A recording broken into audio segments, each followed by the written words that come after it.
Disney animation was a pretty big deal in the 50s and 60s, then due to multiple factors from Walt Disney's death to better-than-ever rivals to a general burnout in animation, Disney animation all but fell to the wayside in the 70s and 80s.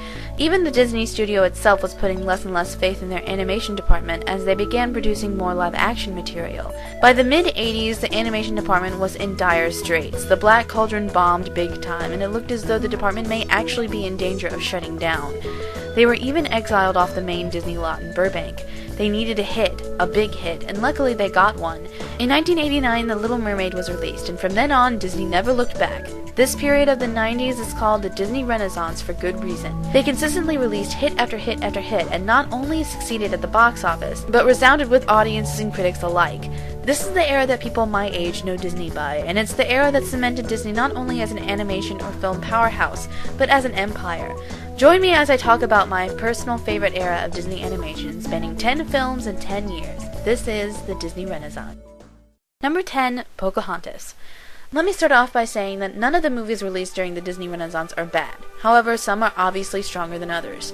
There are tons of things I like about Pocahontas. For one, the animation is gorgeous. The color palette is pleasing to the eyes. It's just a nice, pretty film to look at. In that regard, it's one of the strongest films of the era.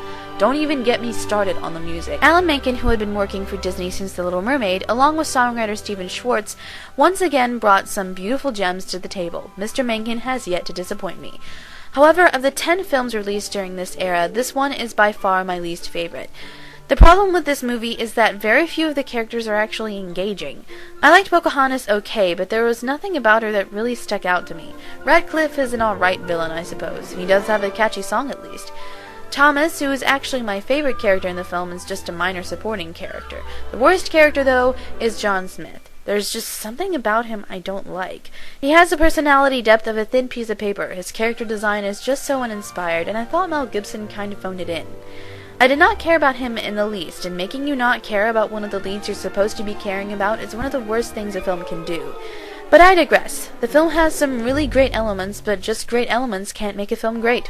Next. Number 9, The Rescuers Down Under. From the biggest critical miss to the biggest box office miss. Of all the films released during this era, this is the only one that didn't really succeed financially. It gets lost in the shuffle smushed between The Beauty and the Beast and The Lion Kings of this era, and it's not really talked about much.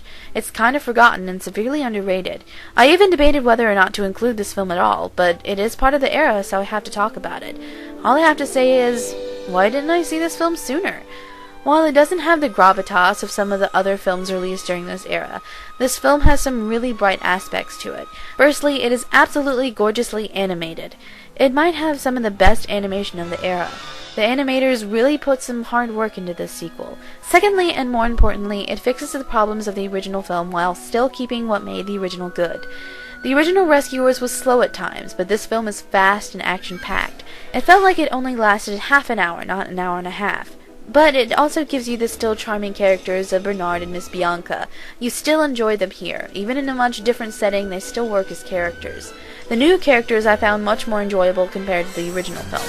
I cared and liked Cody much more than I did Penny. He's got more personality and is just more enjoyable. McLeach is a much more effective and scary villain than Medusa, and Jake is a charming character who serves his purpose well. Though it's far from one of my favorites of the era, I suggest those who haven't seen it to check it out. You might be pleasantly surprised. Number 8, Hercules. I really like Hercules, but I can't say I love it. The music, though mismatched with the subject matter of the film, is great. The songs are some of the most fun to sing in the era. Thank you again, Alan Menken. The characters, for the most part, are likable. Hercules is a lovable hero who is earnest to a fault. His naivety adds to his charms. Meg plays against type for a Disney heroine. She's not the wide-eyed, sweet, innocent girl. She's wily, she's worldly, and she's spunky, and that's what makes me like her so much. Not only is he menacing, he is the god of the dead for goodness sake, but he's also very funny and wildly unpredictable. Only James Woods could bring out this side of him, and he does it spectacularly. I like Phil, but I think his joke with the word count thing kinda runs thin, and that's what brings me to the weaker aspect of this movie. It's very silly. I can take silliness. I wouldn't like Disney movies so much if I couldn't, but you have to know when to stop being silly and take yourself more seriously. I felt that this film was just a little too silly at points, and that the jokes sometimes fell flat. That's not to say that the film didn't have its serious moments, I just thought it could have been written just a bit more tightly. It's a good movie and I enjoy watching it, but it's far from my favorite. Next. Number 7, Tarzan. Now we come to the last movie of the era. Tarzan, like Hercules, is a movie that I really enjoy watching, but I can't say I love. Let's start by covering the good parts about this movie. The animation is really well done. Tarzan dances through the vines with a smoothness and ease that could make any animator jealous. This movie is very action-heavy, and it has the animation chops to back it up. I like Tarzan and I like Jane even more, and I love them as a couple. I think they are beyond adorable and a good match for one another. I also have a personal fondness for Dr. Porter. I think he's as cute as a button. And of course, the movie would be nothing without Glenn Close's wonderfully warm portrayal as Kala. Turk and Tantar are funny, and they play off each other well, but I honestly could take them or leave them. So with that out of the way, I want to talk about some things I disliked about the movie.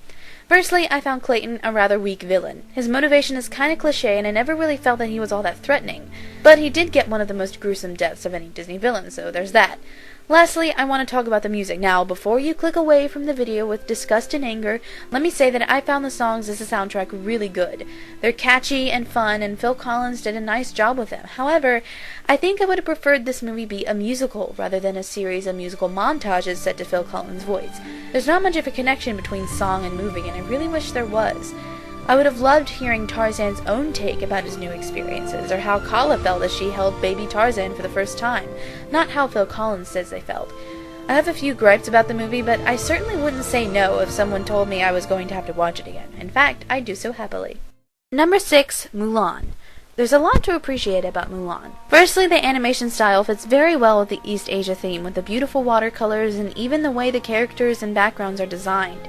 The characters, for the most part, are fun and enjoyable. Mulan is one of the strongest female leads Disney has offered us thus far, as she is not afraid to kick butt and take names. Yao, Ling, and Qian Po are lovable sidekicks that get pretty big laughs. Shang is a good foil to Mulan, and I really enjoyed watching his character progress and change right alongside our heroine. Mushu walks the very thin line between funny and annoying, sometimes dipping his toe in on both sides. He delivers some of the biggest laughs in the film, but I feel as though the movie was trying really hard to capture with Eddie Murphy what Robin Williams did with the genie. However, I do have some issues with the film. First of all, I felt as though Shan Yu was not the best villain. Yeah, he's pretty evil and does some really awful things, but I never felt connected to him like I do with other villains like Ursula or Captain Hook. It's probably because he has more of a connection to Shang rather than Mulan.